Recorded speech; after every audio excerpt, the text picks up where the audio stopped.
Right in with the other three horses. You mount up and either go forward or go back. Okay, that's how they work. They go 800 metres. That's about the range that it's supposed to work. We're reasonably safe with the big gate at the end of it.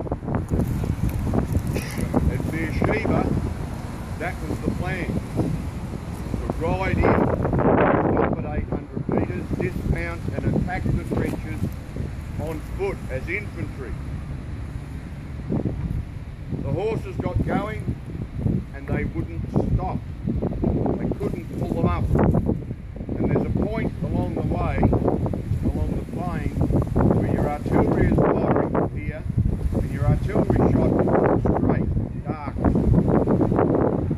So if you're aiming for 800 metres where the Lighthorse was supposed to get off, your trajectory is a mark.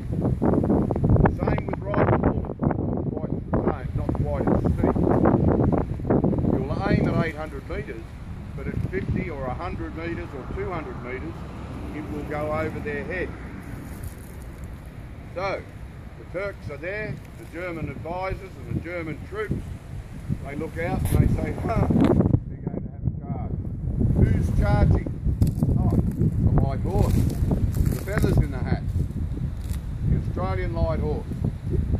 There's a film called The Light Horseman, and I'm told that the comment by the German officer wasn't the same as the film. They did that specifically for the film, but the comment was, get your gun set for 800 metres, mow them down. They set the guns at 800 metres, the horses came in, they were running like they were running in the Melbourne Cup.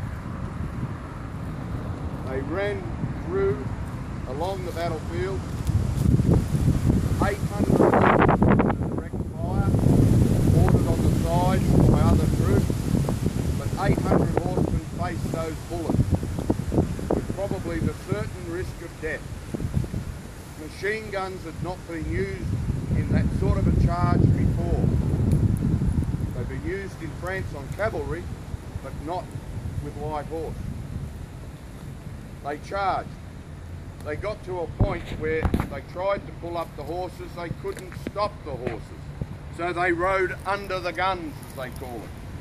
And that's when they're riding along here, the trajectory of the gun is landing behind them. And the same with the rifles. They got to a point where they were under the rifle fire. Once that happened, confusion sets in Beersheba, because hang on a second, they're not supposed to do this, and they took the town of Beersheba by hand-to-hand fighting. They used their bayonets.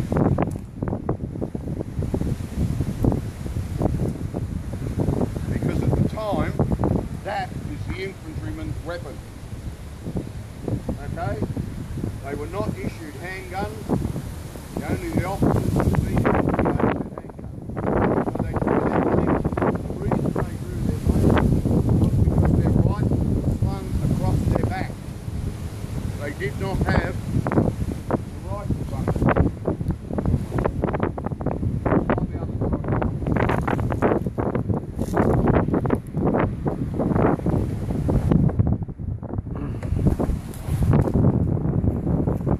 Cavalry carry a rifle in a bucket. They also have a lance and a sword. Lighthorse have a bayonet and a rifle slung across their back.